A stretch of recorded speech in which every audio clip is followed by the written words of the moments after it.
What's good? What's good, everybody? Welcome back to another episode of the Urban Platform Speaks.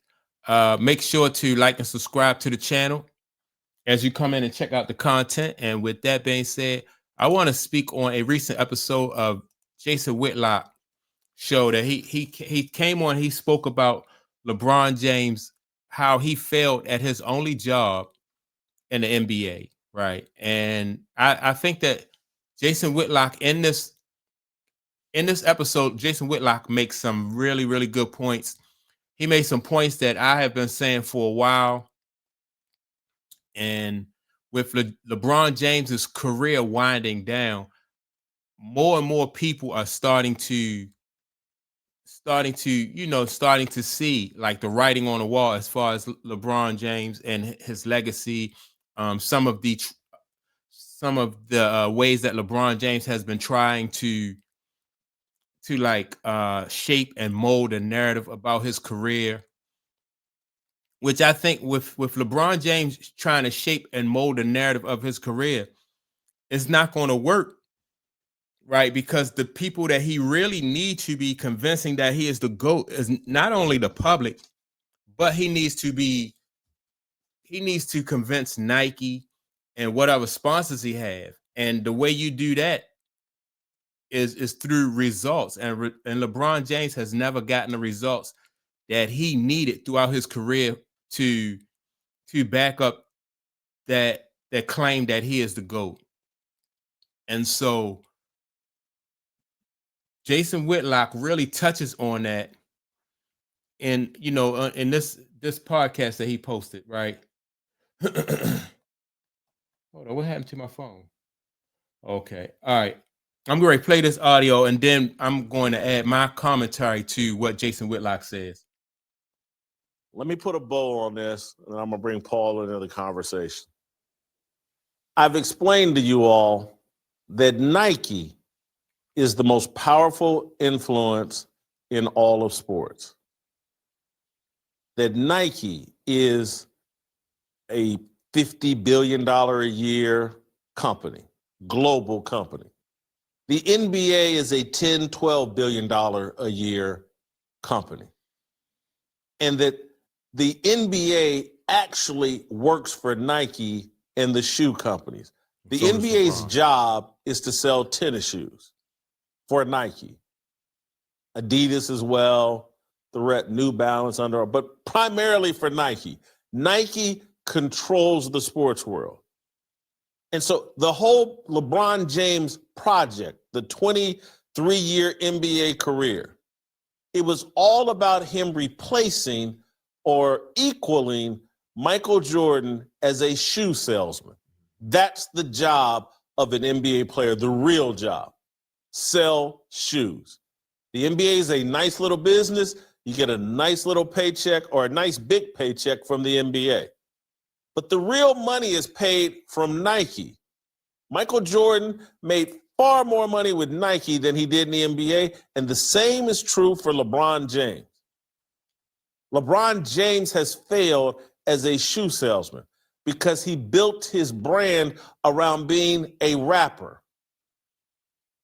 He mimicked the rappers. What did Michael Jordan do? Tattoo-free, never involving himself in divisive politics, dressing up suit and tie, corporate, boy next door. You bring Michael Jordan home to any black home and the parents got big smiles on their face. Oh, you brought Michael Jordan home. This is awesome. Take him to most white homes. And the parents be like, we can deal with this. We can work with this. This isn't LeBron. LeBron James is nowhere in Michael Jordan's stratosphere. And guess who potentially... All right, so I'm gonna leave it right there, right? Because when you think about Michael Jordan, I remember watching Michael Jordan do his press conferences, and every time he spoke to the public after the game, or if you see Michael Jordan coming to the games, you always see Michael Jordan like he always had a suit on, a suit and a tie, and was dressed and looked professionally. And that it just goes to show like what Michael Jordan's mentality was when it came to basketball and how he represented basketball. Like Michael Jordan was all business. And that mentality and that approach is what served Michael Jordan well. So when you think about LeBron James and what LeBron James was supposed to do as the face of the league, as the next like heir to the throne, so to say, LeBron James didn't do that. LeBron James tried to take shortcuts, and he tried to use the media and thought that he had like some type of propaganda machine, whereas though he could convince the people that he was the GOAT just because he said he was a GOAT. And he didn't want to put that work in on the court. Although LeBron James, from the very beginning, even before LeBron James got into the league, he would have been, it would have been an uphill battle for him to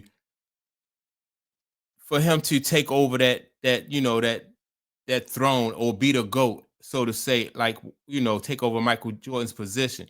It was even tough for Kobe. And Kobe, you look at how Kobe worked out. Kobe was a gym rat. He studied the game, and he still couldn't catch Michael Jordan, right? And so LeBron James, it seems like he didn't even put in that effort. And the fans, people who love basketball, and after watching Kobe play, and then you watch LeBron James play, you know that same effort and that same passion is not there. But LeBron James was still supposed to put forth that effort. He was still supposed to have that type of passion to at least try and work his way towards, maybe one day being able to take over and be up there on the level with Mike and Kobe. But he didn't put that effort in. He tried to use like a media type machine. He did things totally different from the way Mike and Kobe did. He wasn't as professional. and like Jason Whitlock said, Michael Jordan has the boy next door type of image, right? No tattoos, and pretty much clean cut when it comes to some of the other things that like what other athletes get into. So he was easy for Nike to promote because he wasn't controversial. He wasn't caught up in any political stuff or anything like that. So he basically he stayed neutral when it came to things like that, and that's easy to promote. And so the same thing goes for like Caitlin Clark. Like Caitlin Clark is pretty much neutral when it comes to different, like political agendas and stuff like that. She don't lean one way or the other way. So it'll be easy for Nike to promote Caitlin Clark because she has more of the girl next door type of image. Um, no tattoos that I can see. She's, I don't think she's married yet, but she do have like a fiance. So that's something that Nike can promote and do business with. Whereas though if Nike was to try to do business with some other young ladies in the league, it may not because of some of their they may belong to like the alphabet community or something like that. And not that Nike is against it, but Nike wouldn't want to alienate any of their customers. So that's something that'll be, that they have to consider with who they do business with, right? And the same thing for LeBron. Like he's been caught up in different controversies, and he just didn't put in the work. His job was to grow the league, or at least try to maintain the league, and he didn't do it. All he had to do was work hard, and everything else would have fallen into place and taken care of itself. That's just like Tom Brady. When people look at Tom Brady, like Tom Brady was a fanatic, and he didn't make as much money on the field as he did with like off the field endorsements. Same thing when you think about like Peyton Manning. They made a lot of money from football. Tom Brady, Peyton Manning, they made a lot of money, but they made a ton of money, much more money when it comes to that, when it comes to sponsorships and doing business with Nike, um, Gatorade, what's the pizza companies and stuff like that, all the different sponsors and stuff. But because they took care of business on the field, and because Michael Jordan took care of business on the court, that just flowed over into those endorsement deals. That's why Nike don't make. That's why Nike, love doing business with Michael Jordan. He was a safe bet. He was a safe bet because you didn't have to worry about the tattoos. You didn't have to worry about Mike getting caught up in a whole bunch of bar fights or anything like that. And some of the minor indiscretions that Mike had, it was easy. Back then it was easier for them to cover up stuff. Not saying that Mike was perfect, or none of the guys are perfect. Like Peyton Manning, not perfect. Tom Brady is not perfect. But when they had when you can put them on camera and you don't see a whole bunch of tattoos and they don't speak, they really stay away from certain issues and certain topics, then it don't put Nike in a box where as though Nike has to present you in a certain way. Like you give Nike or the sponsors, you give them more to work with because they can, because their canvas is blank. But LeBron James, he never really, he didn't hold up his end of the bargain. And Nike, Nike really don't need him. And I said this in other videos I did, and that, like Nike don't really need LeBron. He has benefited a lot from being in business with Nike, but he hasn't really held up his business. I mean, his end of the bargain to the NBA. He hasn't held up his end of the bargain when it comes to Nike. Ratings are down. His shoes. I was just looking at I was just looking at a graph of like the top shoe sales people in the NBA, and he's like number 5. No way in the world would Michael Jordan be number 5 with the top. He's under Sabrina Ionescu as far as shoe sales. This is crazy. So yeah, man, he and all of this stuff is going to be more and more things that come to light, especially once LeBron James retire. But he didn't live up to his end of the deal. He was supposed to sell shoes, and the way you sell shoes is you gotta put everything you have into on that court and leave everything out there on the court. You can't be flopping. That don't ingratiate fans to you. Fans don't admire that. You can't be crying to the referees. Fans don't admire that. That's not something that fans like. As a fan, that's not something that you would strive to be.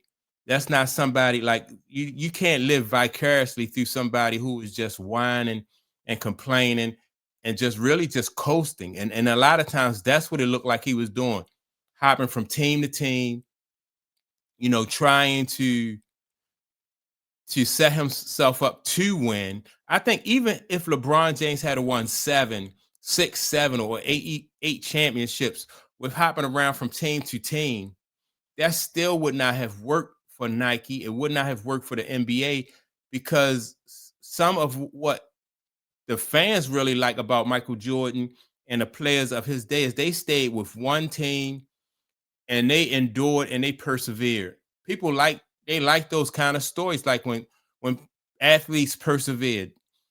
You saw it with Isaiah Thomas. When he first got to Detroit, they didn't win. Same thing with a lot of other basketball players. Michael Jordan, when he first got to Chicago, he didn't win, but he stayed and he persevered, and they put he eventually got the right people around him so they could win. Magic Johnson didn't win every year. Kobe Bryant didn't win every year, but they stayed with the same teams that they had. They persevered, and that perseverance is something that even fans get involved in. That they get caught up in that emotional roller coaster that comes with winning and losing and setbacks and stuff like that. Man, that's good for the fan base. But if every time at the sight of trouble you want to switch over to another team, you cheat yourself, number one, and then you cheat the fans because you don't give them an opportunity to get involved with and get caught up in a storyline that comes along with that career. And so he really he blew it. He had 20 years to get it together and he blew it. He tried to take a shortcut, just like John Stockton said. He took a helicopter to the top of the mountain. Basically, you really can't get any more. You really can't get any more plain than that. That's what he did. He took a helicopter to the top of the mountain, and like he cut out the journey. He just cut out the journey, and so that's why I like what Jason Whitlock was saying. His only job was to sell shoes. He couldn't do that, and now, he just about lost all his leverage. So we'll see what happens to LeBron James once he hang up his sneakers. But as a basketball fan, I just think that LeBron James just cheated himself, and he cheated the fans. He cheated the league. And I know Lakers fans can't wait for LeBron James to leave. And so that's my take on it. Make sure to like and subscribe. With that being said, I'll check you all out in the next video. Peace.